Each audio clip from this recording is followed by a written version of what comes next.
എല്ലാവർക്കും എൻ്റെ പുതിയ വീഡിയോയിലേക്ക് സ്വാഗതം. ഇന്ന് ഞാൻ ഇവിടെ ഉണ്ടാക്കാൻ പോകുന്നത് ചിക്കൻ റോളാണ്. ചിക്കൻ റോൾ എന്ന് പറഞ്ഞാൽ ചിക്കൻ റോളിന് ഷീറ്റൊക്കെ വെച്ചല്ല ഉണ്ടാക്കുന്നത്. ഇത് ബ്രെഡ് വെച്ചാണ് ഉണ്ടാക്കിയെടുക്കുന്നത്. ബ്രെഡും ചിക്കനും ഉണ്ടെങ്കിൽ വളരെ എളുപ്പത്തിൽ നമുക്ക് ഈ ചിക്കൻ റോൾ ഉണ്ടാക്കിയെടുക്കാം. ടേസ്റ്റിൻ്റെ കാര്യത്തിൽ ഒരു രക്ഷയില്ല കേട്ടോ, അടിപൊളി ടേസ്റ്റാണ്. നമുക്കെങ്ങനെ എളുപ്പത്തിലുണ്ട് ചിക്കൻ റോൾ ഉണ്ടാക്കിയെടുക്കുന്നത് എന്ന് നോക്കിയാലോ.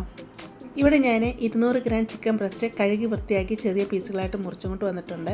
ഇതിലോട്ട് 1/2 ടീസ്പൂൺ എരിവുള്ള മുളക് പൊടിയും അതുപോലെ 1/4 ടീസ്പൂൺ മഞ്ഞൾപ്പൊടിയും 1/2 ടീസ്പൂൺ കുരുമുളക് വീട്ടിൽ തന്നെ പൊടിച്ചെടുത്തതാണ്, നല്ല ക്രഷ് ചെയ്തെടുത്ത അരിയിലെടുത്തതാണ്, അതിട്ട് കൊടുത്തിട്ടുണ്ട്. അതുപോലെ 1 ടീസ്പൂൺ ചിക്കൻ മസാല ഇട്ട് കൊടുത്തിട്ടുണ്ട്. ആവശ്യത്തിന് ഉപ്പും കൂടി ഇട്ട് കൊടുത്ത് കൈ കൊണ്ട് നല്ലതായിട്ട് ഇതിനെ അങ്ങ് തിരുമിയെടുക്കാം.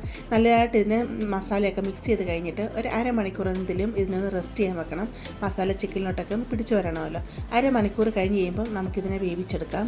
ചിക്കൻ മാരിനേറ്റ് ചെയ്ത് വെച്ചിട്ട് അരമണിക്കൂറായിട്ടുണ്ട്. ഞാനൊരു ഫ്രൈ പാനിലോട്ട് ഇതിട്ട് കൊടുക്കുകയാണ്. നമുക്ക് ഇത് അടച്ചു വെച്ച് വേവിച്ചെടുക്കാം. ഇപ്പോൾ ഞാൻ ഗ്യാസ് സ്റ്റൗവിലോട്ട് ഇത് മാറ്റിയിട്ടുണ്ട്. ഇപ്പോൾ ഇത് നല്ലതായിട്ട് ഇത് തിളച്ച് വന്നിട്ടുണ്ട്.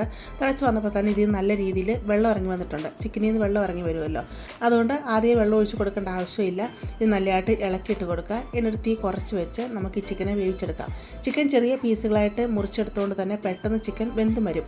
ഇപ്പോൾ ഇവിടെ ചിക്കൻ്റെ വെള്ളമെല്ലാം മാറ്റി ചിക്കൻ നല്ല രീതിയിൽ ഇവിടെ വെന്ത് വന്നിട്ടുണ്ട്. ഈ സമയത്തേക്ക് ഞാൻ ചിക്കനിലോട്ട് കുറച്ച് എണ്ണ ഒഴിച്ച് കൊടുക്കുകയാണ്. 1 ടേബിൾ സ്പൂൺ എണ്ണ ഒഴിച്ച് കൊടുത്താൽ മതി. എന്നിട്ട് ഇനി അടച്ചു വെക്കേണ്ട ആവശ്യമില്ല. ഇതിനെ ഒന്ന് ഫ്രൈ ചെയ്തെടുക്കണം. ഒത്തിരി അങ്ങ് ഹാർഡായിട്ട് ഫ്രൈ ആയി വരേണ്ട ആവശ്യമില്ല, എന്നാലും ഇത് ജസ്റ്റ് ഒന്ന് ഫ്രൈ ആയി വരണം. ഇതിനെ ഇളക്കി കൊടുത്ത് നമുക്കിതിനൊന്ന് ഫ്രൈ ചെയ്തെടുക്കാം. ഫ്രൈ ചെയ്ത് കഴിഞ്ഞിട്ട് തീ ഓഫ് ചെയ്യുക. എന്നിട്ട് തണുക്കാനായിട്ട് മാറ്റി വെക്കുക. തണുത്ത് കഴിയുമ്പോൾ മിക്സിയുടെ ജാറിലോട്ടിട്ട് ജസ്റ്റ് ഒന്ന് കറക്കിയെടുക്കുക. ഒത്തിരി അങ്ങ് പൊടിഞ്ഞു പോകരുത്, ക്രഷ് ചെയ്തെടുക്കത്തില്ലേ, അതല്ലെങ്കിൽ ചെറിയ പീസുകളായിട്ട് നിങ്ങൾ മുറിച്ചെടുത്താലും മതി കേട്ടോ. ഒരു പാന് ഞാൻ അടപ്പത്ത് വെച്ച് കൊടുത്തിട്ടുണ്ട്. പാൻ ചൂടായി വരുമ്പോഴത്തേക്ക് 2 ടേബിൾ സ്പൂൺ എണ്ണ ഒഴിച്ച് കൊടുക്കുക. എണ്ണ നല്ലതായിട്ട് ചൂടായി വരുമ്പോൾ ഞാനിവിടെ 2 വലിയ സവാളയും 6 അല്ലി വെളുത്തുള്ളിയും കൂടെ ചോപ്പറിൻ്റെ അകത്തിട്ട് ജസ്റ്റ് ഒന്ന് അരിഞ്ഞെടുത്തിട്ടുണ്ട്. അപ്പോൾ അതുകൊണ്ട് ഇതിലോട്ട് ഇട്ട് കൊടുത്ത് ജസ്റ്റ് ഒന്ന് ഇളക്കിയെടുക്കുക. സവാളയൊക്കെ നല്ല രീതിയിലൊന്ന് വാടി വരണം, അല്ലാതെ ബ്രൗൺ കളറായി വരേണ്ട ആവശ്യമൊന്നുമില്ല. ജസ്റ്റ് ഒന്ന് വാടി വന്ന് ഈ ഒരു പരുവം ആകുന്ന സമയത്ത് ഞാൻ ചെറിയൊരു ക്യാരറ്റും അതുപോലെ കാബേജിൻ്റെ ചെറിയൊരു പീസും ചോപ്പറിലിട്ട് ഇതുപോലെ അരിഞ്ഞെടുത്തിട്ടുണ്ട്. ചോപ്പറില്ലാന്നുണ്ടെങ്കിൽ ചെറുതായിട്ട് കൊത്തി അരിഞ്ഞ് എടുത്താൽ മതി കേട്ടോ. അതും കൂടി ഇതിലോട്ട് അങ്ങ് ഇട്ട് കൊടുക്കാം. ഇതിലോട്ട് ഇട്ട് കൊടുത്ത് നല്ലതായിട്ടൊന്ന് ഇളക്കി കൊടുക്കാം. പെട്ടെന്ന് വാടി വരാനായിട്ട് ഇതിലോട്ട് ആവശ്യത്തിനുള്ള ഉപ്പിട്ട് കൊടുക്കാം. വെജിറ്റബിൾസിന് എത്ര ഉപ്പ് വേണോ അതിനാവശ്യത്തിനുള്ള ഉപ്പിട്ട് കൊടുക്കുക കേട്ടോ. ഉപ്പും കൂടി ഇട്ട് കൊടുത്ത് നല്ലതായിട്ട് ഇതിനെ ഇളക്കി കൊടുക്കുക. എന്നിട്ട് ഈ വെജിറ്റബിൾസ് ഒന്ന് വാടി വരണം. ഒത്തിരി അങ്ങ് വെന്ത് കുഴഞ്ഞു പോകുക അങ്ങനെയൊന്നും വേണ്ട. ജസ്റ്റ് ഒന്ന് വാടി വന്നാൽ മാത്രം മതി. ഈ രീതി വന്നു കഴിയുമ്പോൾ ഇതിലോട്ട് ഇങ്ങനെ 1/2 ടീസ്പൂൺ കുരുമുളക് പൊടി ഇട്ട് കൊടുക്കുന്നുണ്ട്. അതുപോലെ 3/4 ടീസ്പൂൺ മല്ലിപ്പൊടിയും കൂടി ഇട്ട് കൊടുക്കുന്നുണ്ട്. എരിവുള്ള മുളക് പൊടി ഒരു 1/4 ടീസ്പൂൺ ഇട്ട് കൊടുക്കുന്നുണ്ട്. കാശ്മീരി മുളക് പൊടിയാണെന്നുണ്ടെങ്കിൽ നിങ്ങൾക്ക് 1/2 ടീസ്പൂൺ ഇട്ട് കൊടുക്കാം. പക്ഷേ നമുക്ക് ഈ ഫില്ലിങ് വെക്കുന്ന സമയത്ത് ഭയങ്കരമായിട്ട് കളർ വരും, അതുകൊണ്ടാണ് കാശ്മീരി മുളക് പൊടി ഇട്ട് കൊടുക്കാനിത് കേട്ടോ. ഇതിലോട്ട് 1/2 ടീസ്പൂൺ ഗരം മസാലയോട് ഇട്ട് കൊടുത്ത് ഇതിൻ്റെ പച്ച സ്മെല്ല് മാറുന്ന വരെ നല്ല രീതിയിൽ നമുക്ക് ഇളക്കി കൊടുക്കാം. മസാലയൊക്കെ ഇവിടെ നല്ല രീതിയിൽ മൂത്ത് വന്നിട്ടുണ്ട്. ഇതിലോട്ട് ഞാനിപ്പോൾ ചിക്കൻ ഇട്ട് കൊടുക്കാൻ പോവുകയാണ്. ചിക്കൻ ഞാൻ ചോപ്പറിൽ ജസ്റ്റ് ഒന്ന് അടിച്ചെടുത്തതാണ്. ഒത്തിരി അങ്ങ് പൊടിഞ്ഞു പോകരുത്, ഈ രീതിയിലാണ് അടിച്ചെടുത്തിരിക്കുന്നത് കേട്ടോ. അതുകൊണ്ട് നമുക്കിതിൻ്റെ കൂട്ടത്തിൽ ഇട്ട് കൊടുത്ത് നല്ലതായിട്ടൊന്ന് ഇളക്കി മിക്സ് ചെയ്തെടുക്കാം. നല്ലതായിട്ട് മിക്സ് ചെയ്ത് കഴിഞ്ഞ് കഴിഞ്ഞാൽ തീ അങ്ങ് ഓഫ് ചെയ്യാവുന്നതാണ്. ഉപ്പ് നോക്കിയപ്പോൾ ശകലം ഉപ്പ് കുറവായിരുന്നു. ഞാനപ്പോൾ ശകലം ഉപ്പും കൂടി ഇട്ട് കൊടുക്കുന്നുണ്ട്. എന്നിട്ട് നല്ലതായിട്ട് മിക്സ് ആക്കിയിട്ട് നമുക്കിതിനെ തണുക്കാനായിട്ട് മാറ്റി വെക്കാം. അങ്ങനെ ഇവിടെ ഫില്ലിങ് റെഡി ആയിട്ടുണ്ട്. കണ്ടില്ലേ, ഈ രീതിയിലാണ് ഫില്ലിങ് കിട്ടുന്നത്. ഇനി നമുക്ക് ഈ റോളിനുള്ള നമുക്ക് ഷീറ്റ് റെഡിയാക്കി എടുക്കാം. അതിനുവേണ്ടി ഞാൻ ബ്രെഡിലാണ് ഇത് ചെയ്തെടുക്കുന്നത്. ഒരു പീസ് ബ്രെഡ് എടുക്കുക. ബ്രെഡ് എടുത്തിട്ട് 4 സൈഡും കട്ട് ചെയ്ത് മാറ്റണം. സൈഡ് ഭാഗമെല്ലാം നമ്മൾ കട്ട് ചെയ്ത് മാറ്റുന്നത് കളയേണ്ട ആവശ്യമില്ല. നമുക്കിതിൽ ബ്രെഡ് ക്രംസ് വേണം. ബ്രെഡ് ക്രംസിന് വേണ്ടി നമുക്കിത് പൊടിച്ചെടുക്കാം കേട്ടോ. അപ്പം നിങ്ങൾക്ക് ഒരു പാക്കറ്റ് ബ്രെഡിൻ്റെ അകത്ത് ഇത് ചെയ്യാൻ പറ്റും, കാരണം ഇത് ഫില്ലിങ് അധികമുണ്ട്. ഒരു ചപ്പാത്തി പലയിലോട്ട് ഈ ബ്രെഡ് വെച്ച് കൊടുക്കുക. എന്നിട്ട് ചപ്പാത്തി പറ്റുന്ന റോളറുണ്ടല്ലോ, അത് വെച്ച് നല്ലതായിട്ട് ഇതിനെ അങ്ങ് പരത്തിയെടുക്കുക. അപ്പം നിങ്ങളിത് പരത്തിയെടുക്കുന്ന സമയത്ത് ബ്രെഡ് പൊടിഞ്ഞു പോകുന്നു എന്നുണ്ടെന്നുണ്ടെങ്കിൽ ഒരു സ്റ്റീമറിലോട്ട് ഈ ബ്രെഡ് വെച്ച് കൊടുക്കുക. എന്നിട്ട് 2 മിനിറ്റ് ഇതിനെ സ്റ്റീം ചെയ്തെടുക്കുക. അങ്ങനെ ആകുമ്പോൾ ബ്രെഡ് നല്ല സോഫ്റ്റ് ആവുകയും ചെയ്യും, നമുക്ക് നല്ലതായിട്ട് പരത്തിയെടുക്കാൻ പറ്റുക. പക്ഷേ എൻ്റെ ഇരുന്ന ബ്രെഡ് നല്ല സോഫ്റ്റ് ആയിരുന്നു, അതുകൊണ്ട് അങ്ങനെ സ്റ്റീം ചെയ്തെടുക്കേണ്ട ആവശ്യമില്ലായിരുന്നു. നല്ല രീതിയിൽ ഞാനിത് പരത്തിയെടുത്തിട്ടുണ്ട്. ഇപ്പം ചിക്കൻ റോളിൻ്റെ ഷീറ്റ് ഇവിടെ റെഡി ആയിട്ടുണ്ട്. അപ്പോൾ എല്ലാം ഇതുപോലെ പരത്തി നമുക്ക് മാറ്റി വെക്കാം. വേറെ ഒരു പാത്രം ഇതുപോലെ എടുക്കുക. ഇതിലോട്ട് 2 ടേബിൾ സ്പൂൺ മൈദ ഇട്ട് കൊടുക്കുക. 1 ടേബിൾ സ്പൂൺ കോൺഫ്ലോർ ഇട്ട് കൊടുത്ത് നല്ലതായിട്ട് മിക്സ് ചെയ്ത് കൊടുക്കുക. അപ്പോൾ ഈ പൊടിക്ക് ആവശ്യത്തിന് മാത്രമുള്ള ഉപ്പ് 2 നുള്ളി ഉപ്പും കൂടി ഇട്ട് കൊടുക്കുക. എന്നിട്ട് നല്ലതായിട്ട് മിക്സ് ചെയ്തിട്ട് ഇതിൽ വെള്ളം ഒഴിച്ച് നല്ലതായിട്ട് ഇതിനെ അങ്ങ് കലക്കിയെടുക്കണം. ഇപ്പോൾ ദോശമാവിനേക്കാളൊക്കെ നല്ല ലൂസായിട്ട് കലക്കിയെടുക്കണം, കാരണം വെള്ളം പോലെ നമുക്ക് ഇതിനൊന്ന് കലക്കിയെടുക്കണം. ഒട്ടും തരിയില്ലാതെ മാവ് കലക്കിയെടുക്കുക. കണ്ടോ, ഈ രീതിയിൽ മാവ് കലക്കിയെടുത്ത് അതങ്ങ് മാറ്റി വെക്കുക. അതുപോലെ ഞാൻ ബ്രെഡ് പൊടിച്ചെടുത്തിട്ടുണ്ട്. ബ്രെഡിൻ്റെ സൈഡ് ഭാഗമൊക്കെ ഉണ്ടല്ലോ, അതൊക്കെ വെച്ച് നല്ലതായിട്ട് പൊടിച്ചെടുത്തതാണ്. പരത്തിയെടുത്ത ബ്രെഡ് ഉണ്ടല്ലോ, ആ ബ്രെഡ് ഒരെണ്ണം എടുക്കുക, അതിൻ്റെ നടുക്കോട്ട് നമ്മൾ എടുത്ത് വെച്ചിരിക്കുന്ന ഫില്ലിംഗ് ഉണ്ടല്ലോ അത് വെച്ച് കൊടുക്കുക. ഒത്തിരി ഓവറായിട്ട് വെച്ച് കൊടുക്കല്, എന്നാലും കുറച്ച് വെച്ച് കൊടുക്കുക.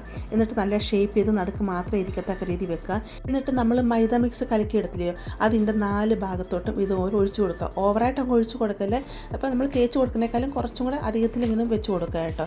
എന്നിട്ട് ഞാൻ ഈ കാണിക്കുന്ന രീതിയിൽ ഇതിനെ റോൾ ചെയ്തെടുക്കുക. അപ്പോൾ നമുക്കിതിനെ പെട്ടെന്ന് റോൾ ചെയ്തെടുക്കാൻ പറ്റും. നമ്മൾ ഈ മൈദ മിക്സ് ഒഴിച്ച് കൊടുത്തേക്കുന്നതുകൊണ്ട് തന്നെ പെട്ടെന്ന് അതങ്ങ് ഇത് ഒട്ടിയും കിട്ടും കേട്ടോ. എന്നിട്ട് നല്ലതായിട്ട് ഇതിനെ അങ്ങ് ഒട്ടിച്ചെടുക്കുക.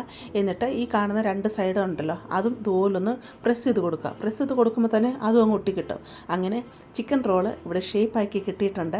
ഇനി നമ്മൾ ഇതിലോട്ട് ചെയ്യാൻ പോകുന്നത് എന്തെന്ന് വെച്ച് കഴിഞ്ഞാൽ, നമ്മൾ എടുത്തു വെച്ചിരിക്കുന്ന മൈദ മിക്സ് ഉണ്ടല്ലോ, ആ മൈദ മിക്സിലോട്ട് ഈ റോൾ അങ്ങ് മുക്കുക.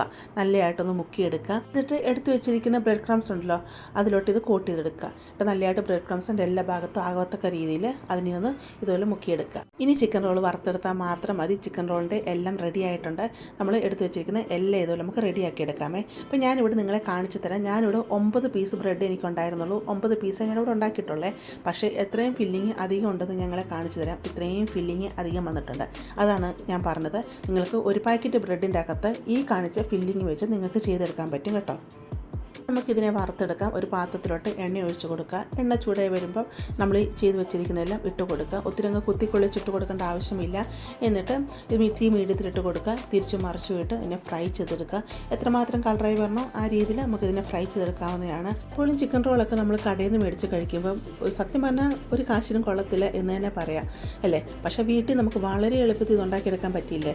കുറച്ച് ബ്രെഡും അതുപോലെ ചിക്കൻ്റെ ബ്രസ്റ്റും കയ്യിലുണ്ടെങ്കിൽ വളരെ എളുപ്പത്തിൽ നല്ല ടേസ്റ്റോടുകൂടി കുഞ്ഞുങ്ങൾക്ക് നല്ല ഹെൽത്തി ആയിട്ട് തന്നെ നമുക്ക് വീട്ടിലുണ്ടാക്കിയെടുക്കാൻ പറ്റും. അപ്പോൾ നിങ്ങളെല്ലാവരും ഈ രീതിയിലൊന്ന് തയ്യാറാക്കി നോക്കുക. നിങ്ങൾക്ക് തീർച്ചയായിട്ടും ഇത് ഇഷ്ടപ്പെടും കേട്ടോ. നിങ്ങൾക്ക് മാത്രമല്ല കുട്ടികൾ കാണും, ഒരുപാട് ഇത് ഇഷ്ടപ്പെടും. ഉണ്ടാക്കിയെടുക്കാനും വളരെ എളുപ്പമല്ലേ.